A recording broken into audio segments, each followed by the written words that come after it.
ଜୟଗୁରୁ ସାଧକ ଜୀବନ କାମିନୀ କାଞ୍ଚନର ଆକର୍ଷଣ।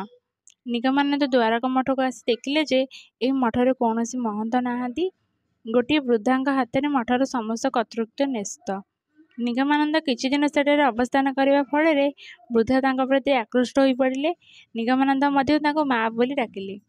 ବୃଦ୍ଧା ନିଗମାନନ୍ଦକୁ ସ୍ନେହ କରିବାର କାରଣ ହେଲା ଯେ ସେତେବେଳେ ଦ୍ୱାରକା ମଠରେ କେହି ମହନ୍ତ ନଥିବାରୁ ବୃଦ୍ଧା ତାଙ୍କୁ ମଠର ମହନ୍ତ କରିବା ନିମିତ୍ତ ମନେ ମନେ ସ୍ଥିର କରିଥିଲେ। ନିଗମାନନ୍ଦ ଦ୍ୱାରକା ମଠରେ ସୁଖରେ କାଳ କାଟୁଥିବା ଅବସ୍ଥାରେ ଜଣେ ଭୈରବୀ ସେଠାରେ ଆସି ଉପସ୍ଥିତ ହେଲେ।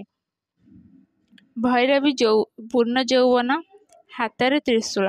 ନିଗମାନନ୍ଦଙ୍କ ସହିତ ଭୈରବୀଙ୍କର ସାକ୍ଷାତ ହେବା ଦିନଠାରୁ ଭୈରବୀ ସେଠାକୁ ଯାତାୟାତ କରିବାକୁ ଲାଗିଲେ।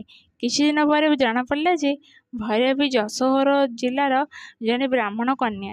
ନିଗମାନନ୍ଦଙ୍କ ସନ୍ନ୍ୟାସ ପନ୍ଥା ଯେ ଭୁଲ ଏବଂ କଳିକାଳରେ ଭୈରବୀ ଅବଲମ୍ବିତ ତନ୍ତ୍ରୋକ୍ତ ପନ୍ଥା ଯେ ଠିକ୍, ତାହା ତନ୍ତ୍ରୋକ୍ତ ବିଧି ଓ ନାନା ପ୍ରକାର ଯୁକ୍ତିତର୍କ ଅବତାରଣ କରି ଯେ ସେ ଭୈରବୀ ନିଗମାନନ୍ଦଙ୍କୁ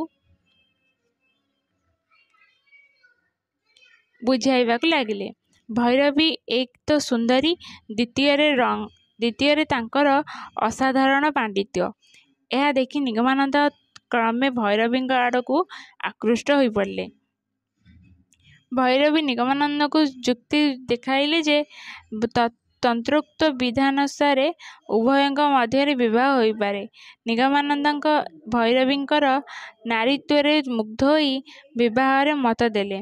ଭାବିଲେ ମନ୍ଦ କ'ଣ ହେବ, ଏ ମଠର ମହନ୍ତ ହେବାକୁ ପଡ଼ିବ, ପୁଣି ତନ୍ତ୍ରୋକ୍ତ ବିଧାନରେ ବିବାହ କରି ଧର୍ମଜୀବନ ଯାପନ କରିବାକୁ ହେବ। ଏପରି ଭାବି ଶୈବ ବିଧାନରେ ବିବାହ କରିବାର ଦିନ ପର୍ଯ୍ୟନ୍ତ ଠିକ୍ କରିଦେଲେ। ସଦ୍‌ଗୁରୁଙ୍କ ପ୍ରଭାବ। ବିବାହର ପୂର୍ବଦିନ ରାତିରେ ନିଗମାନନ୍ଦ ମନ ଦୃଢ଼ କରି ନିର୍ଭୀତ ହୋଇ ପଡ଼ିଲେ। ସ୍ୱପ୍ନରେ ଦେଖିଲେ ଭୈରବୀଙ୍କ ସହିତ ତାଙ୍କର ବିବାହ ହୋଇଯାଇଛି। ଭୈରବୀ ତାଙ୍କ ନିକଟରେ ବସିଛନ୍ତି। ସ୍ୱପ୍ନରେ ନିଗମାନନ୍ଦଙ୍କ ମନରେ ଆନନ୍ଦ ଆସିବା ପରିବର୍ତ୍ତେ ନିରାନନ୍ଦିତ ଉପସ୍ଥିତ ହେଲା। ଗୁରୁ ସ୍ୱାମୀ ସଚ୍ଚିଦାନନ୍ଦଙ୍କ ହସ୍ତସ୍ଥିତ 4.5 ସେର ଓଜନର ଚିମୁଟାର ଝଣଝଣ ଶବ୍ଦ ଯେପରି ନିଗମାନନ୍ଦ ଶୁଣିବାକୁ ପାଇଲେ। ନିଗମାନନ୍ଦଙ୍କର ଭାବାନ୍ତର ହେବା ସଙ୍ଗେ ସଙ୍ଗେ ଭୈରବୀଙ୍କର ସୁନ୍ଦର ଶରୀର ଲହୁଣୀ ପରି ତରଳି ଯାଇ ମାଂସପେଶୀ ସମୂହ ଖସି ପଡ଼ିଲା। ଅବଶିଷ୍ଟ କଙ୍କାଳ ଲାଗି ନିଗମାନନ୍ଦଙ୍କୁ ଆଲିଙ୍ଗନ କରିବାକୁ ଉଦ୍ୟତ ହେବା ସମୟରେ ସେ ଚିତ୍କାର କରି ଉଠିଲେ ଓ ତାଙ୍କର ନିଦ୍ରା ଭଙ୍ଗ ହୋଇଗଲା। ସଙ୍ଗେ ସଙ୍ଗେ ଲୋଟା କମ୍ବଳ ପ୍ରଭୃତି ନେଇ ନିଗମାନନ୍ଦ ସେଠାରୁ ଦୌଡ଼ି ପଳାଇଲେ। ଚିତ୍କାର ଶବ୍ଦରେ ମଠର ବୃଦ୍ଧା ଉଠି ନିଗମାନନ୍ଦଙ୍କ ପଥରୋଧ କଲେ। ନିଗମାନନ୍ଦ ବୃଦ୍ଧାଙ୍କୁ ଠେଲି ଦୌଡ଼ି ପଳାଇ ଯିବାକୁ ଲାଗିଲେ। କେଉଁଠାରେ ଯେ ତାଙ୍କ ଦୌଡ଼ିବା ବନ୍ଦ ହେଲା ସେ ଜାଣନ୍ତି ନାହିଁ। ହିମାଳୟ ଗମନ। ଏହାପରେ ନିଗମାନନ୍ଦ କରାଚି ବାଟ ଦେଇ କତିପୟ ସାଧୁ ସନ୍ନ୍ୟାସୀଙ୍କ ସହିତ ଓଟ ପିଠିରେ ବସି ଅନ୍ୟତମ ପୀଠସ୍ଥାନ ହିମାଳୟରେ ପହଞ୍ଚିଲେ।